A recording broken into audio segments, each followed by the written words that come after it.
Welcome to the Earth Chronicles. Tonight's presentation is on the god Mithras. Mithra was a deity in both early Zoroastrianism and in later Persia, especially in what came to be known as Iran and Iraq.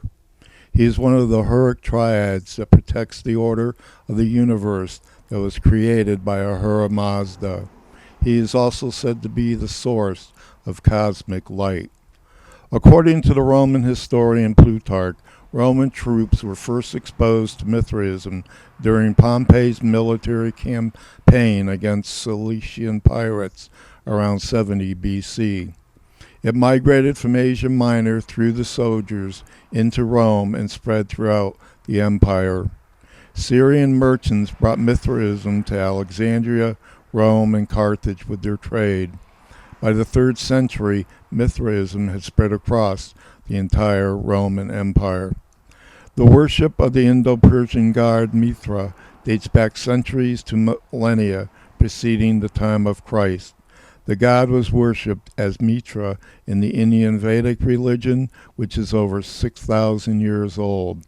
About 1500 BC, Mitra became known as Mithra in the Indian kingdom of the Mitanni, who at that time occupied Assyria. Thus there have been 3 Mithras: Mitra the Vedic god, Mithra the Persian god, and Mithras the Greco-Roman god. All 3 are sun gods. The Indian Mitra was a solar deity, as was the Persian Mithra. He was a benevolent god, the provider of health, wealth, and sustenance. In Babylon, he was identified with Shamash, the sun god. He is also Bel, the Mesopotamian and Canaanite Phoenician solar deity. In Rome, he is worshipped as Sol Invictus Mithras, the unconquered sun. Porphyry states that the Romans believed their religion came from Zoroaster. Following the military campaigns of Alexander the Great in the 4th century BC, Mithra became the primary deity of Asia Minor. From numerous archaeological discoveries, including pottery, inscriptions, and temples, Roman Mithraism gained a significant following between 80 and 120 AD, the time when the first artifacts of the cult were discovered in Rome.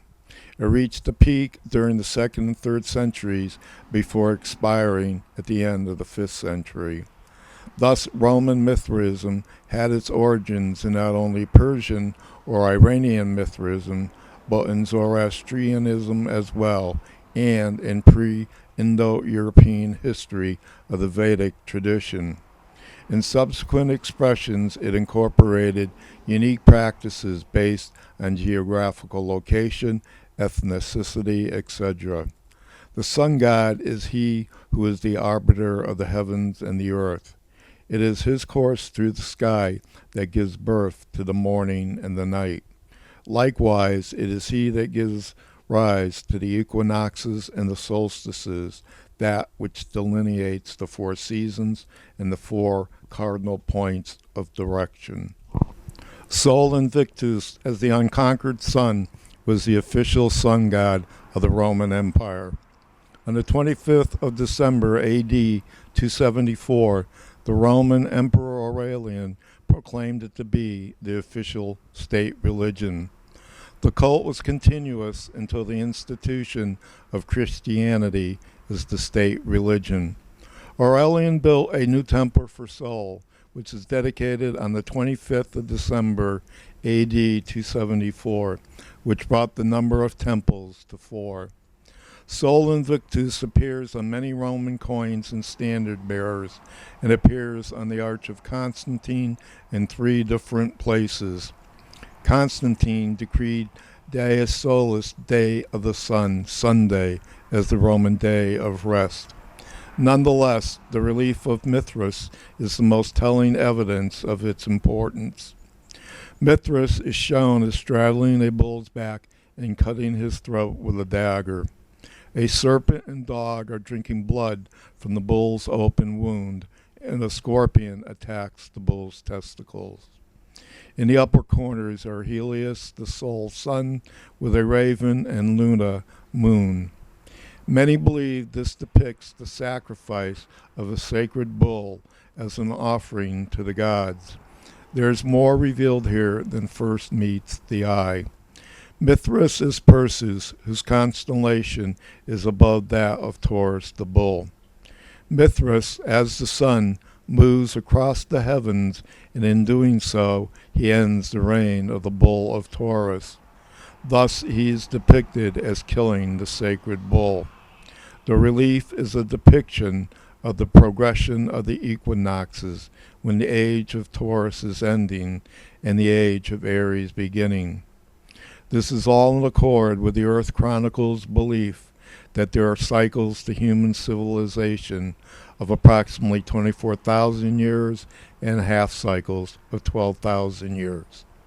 They are known in the Eastern tradition as yugas and as the precession of the equinoxes in the West. These traditions will be dealt with in more detail in upcoming videos.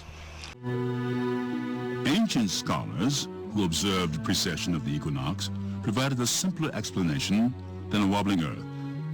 They said that our sun curves through space, moving in a great orbit of its own, pulling the Earth and other planets along with it.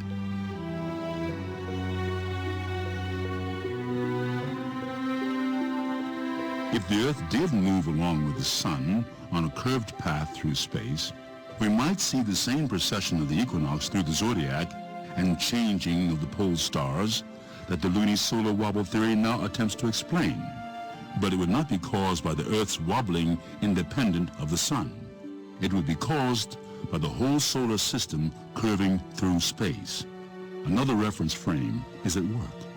We believe that our sun moves in space with our entire solar system, that the axis of our Earth remains aligned to a point in space where that is fixed in respect to the equinoxes, it's fixed in respect to all the solstices, so that basically our entire system moves around a point in space.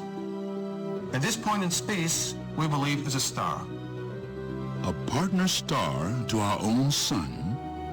Some say the binary model confirms all of our celestial observations without the need for excessive torque or epicycle type explanations. While the concept of a second sun challenges our present understanding of the solar system, it is hardly a new idea. Some of the earliest astronomical records refer to the existence of dual suns. In fact, Mithraic beliefs were based on this concept. There's one sun which is part of the planetary system, and there's one sun outside the solar system. And this allows Mithras to both be the sun, Mithras sol invictus, Mithras the unconquerable sun, and also seem to be operating for the sun or on behalf of the sun. The yogis of ancient India accepted the binary model as a matter of fact, and also mentioned that it was the cause of precession. In 1894, Swami Sri Yukteswar, a great Hindu sage, described our solar system and the great cycle. We learn from Oriental astronomy that moons revolve around the planets, and planets turning on their axis revolve with their moons around the sun.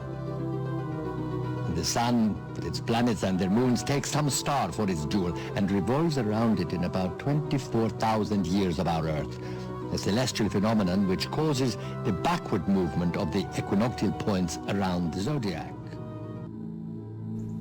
Mithra's birthday on the solstice of December 25th has been so widely claimed that the Catholic Encyclopedia remarks, quote, "The 25th December was observed as his birthday, the Natalis Invicti, the rebirth of the winter sun, unconquered by the rigors of the winter season."